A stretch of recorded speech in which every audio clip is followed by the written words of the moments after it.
Hello everyone and welcome to Project Japan on Euro Truck Simulator 2. It's been long overdue that I started putting ETS2 content on my channel.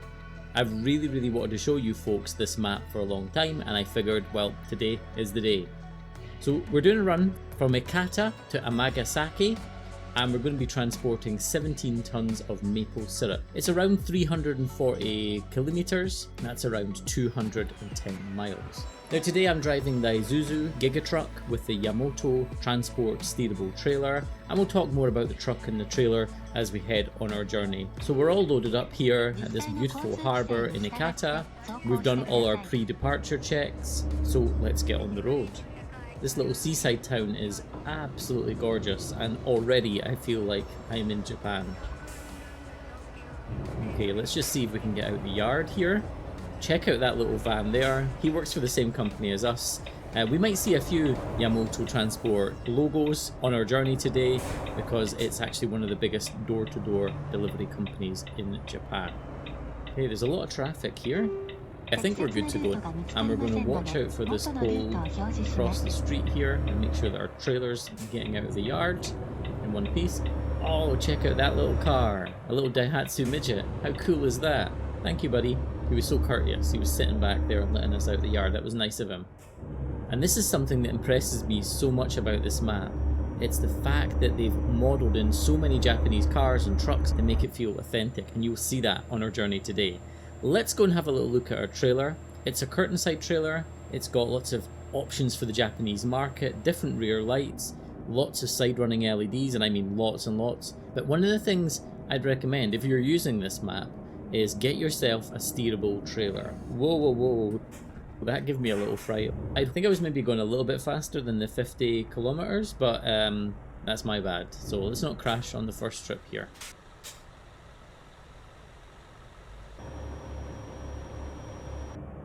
This is our first toll gate, and I literally have no idea which lane I should be in. I think the right side is for paying by cash and the left one is for prepay. So let's go left and see if they let us through. We're a company driver today. Hopefully they will give us a pass in our truck. Okay, no complaints there. We're on our way. This map is absolutely beautiful. So we've just been through a sequence of tunnels there, and by sequence I mean about 25 of them, but we're out the other side and we're now coming into the town of Matsuyama. Now this is not the exact truck that I'd hoped to use today, but don't get me wrong, it's very capable, it's very good, but you might have noticed there's a few issues with it. The mirror texture brightness is turned up a little high, and the windscreen reflections are a little bit much as well, giving quite a bit of glare. That's nothing to do with the Project Japan map though. I think it's just a truck that's probably not been modified for the latest versions of Euro Truck Simulator. It's a really nice truck to drive, and actually it feels very similar to the Euro trucks we're used to. But I didn't want to just show you one of those regular Euro ones that we see everywhere. If there's an opportunity for us to do something a bit different here, then I'll take it.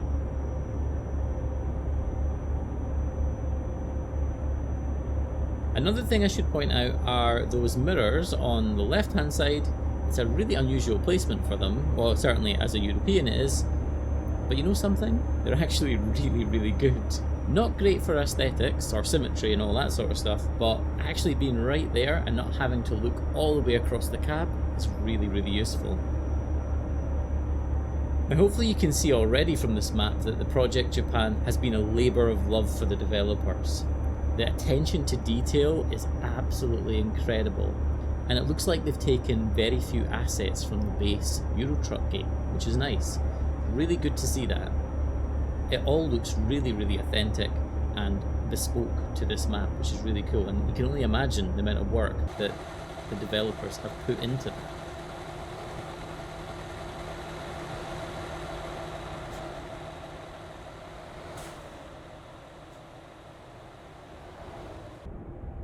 So we're coming to a truck stop and a fuel station. This is what one looks like in Japan, and look at those gorgeous trucks and trailers parked over there. I didn't realise that that company even had a fleet in Japan. Very nice.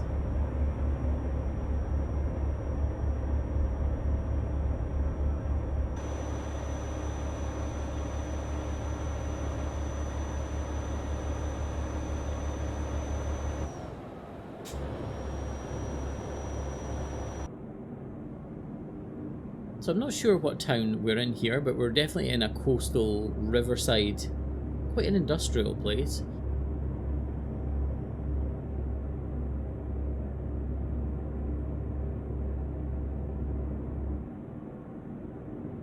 Who's this map for? Well, for me, the prospect of having a right-hand drive truck and driving on the left side of the road is a bonus, because the ability to do that in Euro Truck Simulator 2 is fairly limited, of course.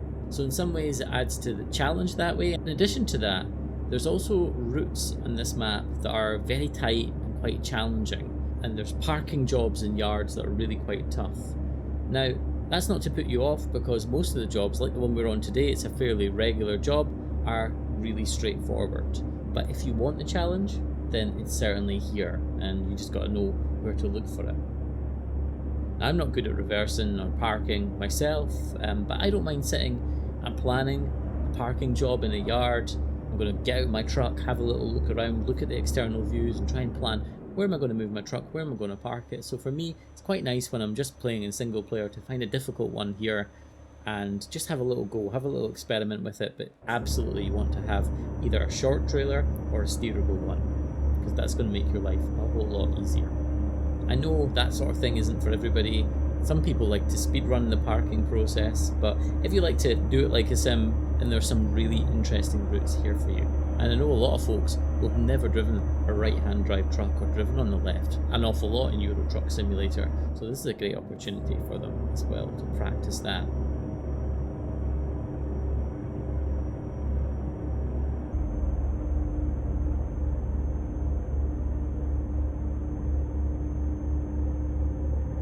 We're coming towards a couple of bridges now. We're just heading over the Onaruto bridge, and this map is absolutely amazing. One of the things that surprised me about it actually is, I know we're not in the city just yet, but I thought there might be an awful lot more AI traffic. I thought it would be really, really busy, and maybe it will be when we go to some of the cities, but it's not been too bad. It's been busy enough, but nothing too crazy. And what is this purple van overtaking us? Wow, is this like a Mazda? What is with all those fins? But just take a look at this beautiful scenery around about us. And look behind us, we've got the Mitsubishi Pajero. Look at all these cool bespoke Japanese cars. This bridge is so steep, and it's really taking it out of the truck. We're really slowing down here.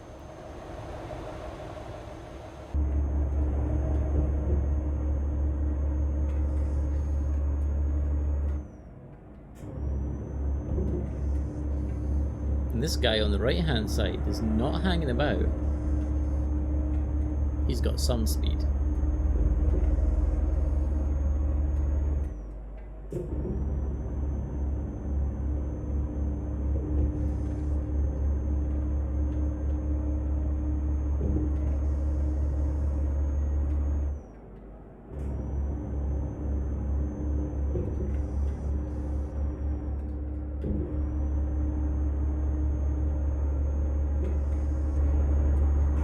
We're heading into the city now. The speed limits have reduced and some of these roads are fairly narrow, so you got to keep your wits about you. But the AI traffic runs absolutely beautifully here. In some ways I would argue this runs better than the base game. There doesn't seem to be the same sort of swerving happening and things like that.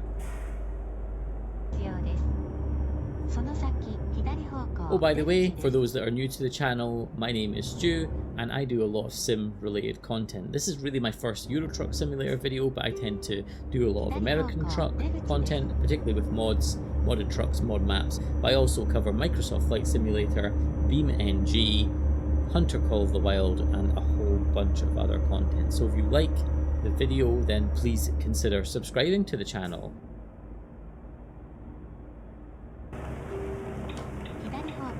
Okay, a couple of miles down the road and the rain has started to come on and gives us an opportunity to try out these cool wipers on this Isuzu truck.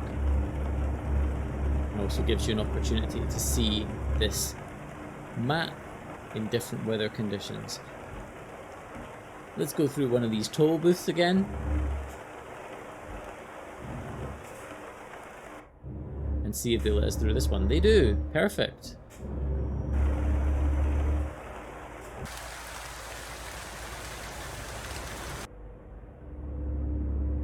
With all these toll booths and all these road networks, it can be confusing, so do expect to get a little bit lost on this map. I took a wrong turning and I've looped back round to here, but as you can see, it gets super complicated, and some of these tolls loop out into a particular road and they don't join the neighbouring roads at all. So in the distance there's the city of Osaka in front of us, and it looks absolutely wonderful. We're going to take a quick detour just through the main streets of the city so you can see what the big buildings look like. And we'll see if there are any pedestrians about on the streets. I believe there are some here on this map.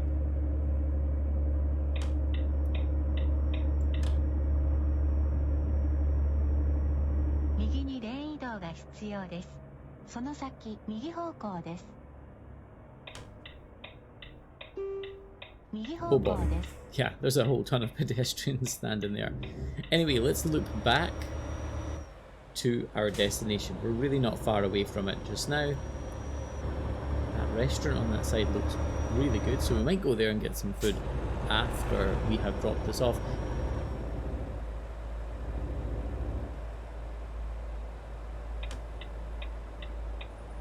And this place in front of us, the GNT building in yellow, is where we're dropping, so we're having to loop around like this, and quite an interesting entrance here that we've kind of got to take to the right hand lane and watch out for that pole on the left hand side, but nothing too bad.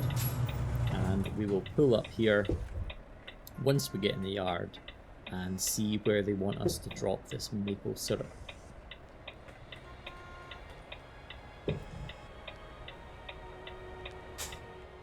Let's do the 90 XP option because we like a little challenge. This yard doesn't look too bad. Oh, and they want it just dropped over there, but I'd imagine there's a few obstacles. So let's just loop around into the yard here. It looks like there's plenty of space over at the far side for us to put the nose of the truck, and then we'll hopefully be able to back into this space right over here. If you enjoy this video, please give it a thumbs up. It just allows YouTube to show it to more viewers, and we can hopefully grow this little community even further.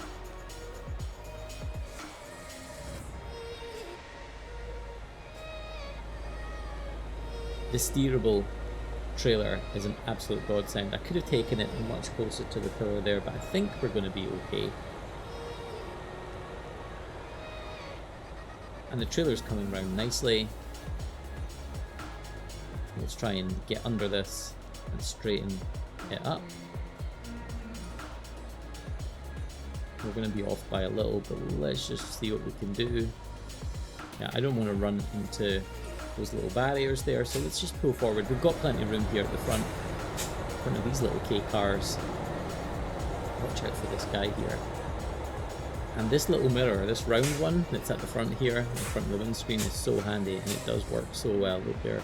You can see we're getting really close to that little white car, and that's probably as close enough as I dare to go. Make sure we get this truck in here as best as we can. Let's back it up.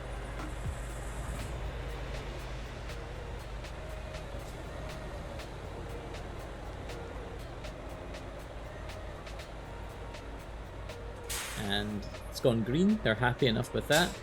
And there we go, delivered the maple syrup safely to Amagasaki here in Japan. I hope you've enjoyed this video. This is only a tiny little part of the map, and this was, like I say, over a 200-mile journey. Anybody knows what on earth this is here? Then please let me know in the comments. And also, this lady, she must be a Project Japan person, but look at that greeting. She's waving to us there. I hope you've enjoyed this. I do appreciate each and every one of you for watching this and taking the time out of your busy day to do so. Until the next one, take care.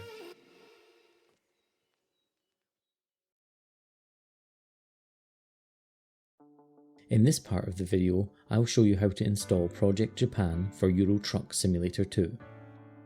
Head to the Project Japan website, and you're going to want to install the particular version of the mod for the version of the game you're running. The latest one is 1.43, so click on Details at the right hand side, And this gives us a little bit more information about the mod. Now, at this point, I will say you have to have these 6 DLC from the original game in order for this to work. Going east, Scandinavia, Vive la France, Italia, Beyond the Baltic Sea, and Road to the Black Sea. Click the download link and this will open a share mods link here. If we click, it will generate a download link. Once that's done, click start download and wait for the zip file to download. Once Project Japan has downloaded, you can click on the zip file and you'll see inside there are 3 folders. There's the main mod, an add-on, and text.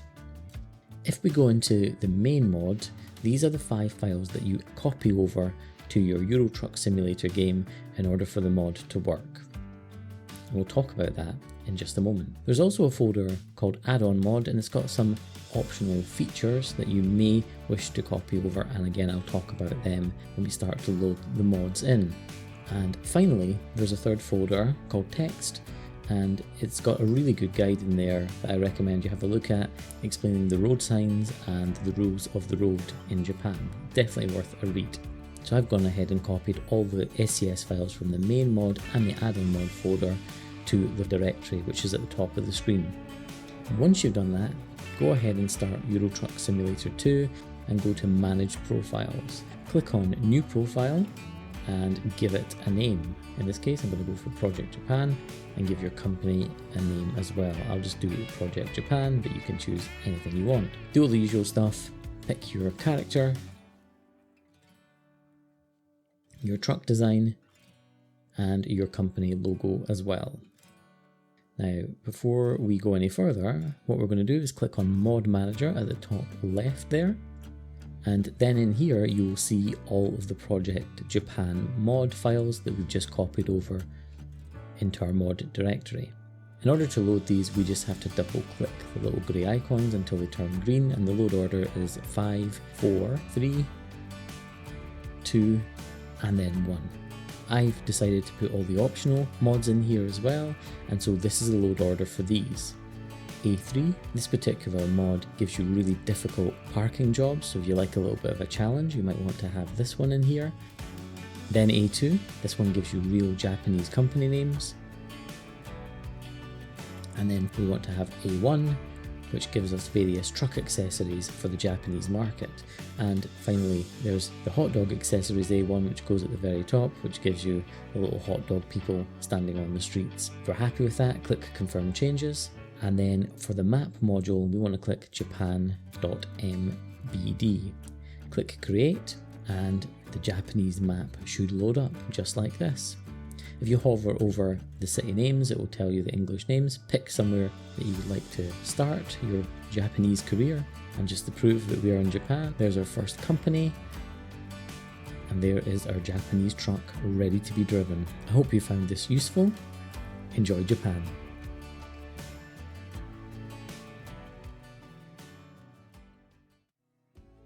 In this part of the video, I'm going to show you the mod list that I used for this particular video. First up, I used Sissel's Megapack and Route Advisor. The Megapack gives you cabin accessories, and the Route Advisor gives you a different way of showing your GPS. I've got my own truck and trailer skin for the AI traffic there, and thanks to Moleskine for making that for me. I've also got the more time to deliver. When I do these videos, sometimes I do need that extra bit of time. The next mod I have is all SCS trucks in the mod dealer.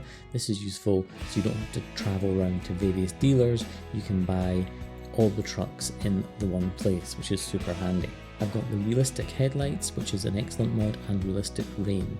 The next couple are just to do with the trailers, so they have Japanese logos on them. I've got the Japanese license plate, which is really good. Then I've got the Japanese container trailers, so you can own these trailers. I've got the Japanese voice navigation for the sat nav, and the truck I'm using is the Isuzu Gigatruck. And it comes with this additional mod, but I've got no idea what it really does. Then underneath there are all of the Project Japan mods, the optional ones and the base ones down at the bottom there. Hope you found that useful. If you have any questions, then please feel free to leave a comment in the video description. Thanks so much for watching. Until the next one, take care.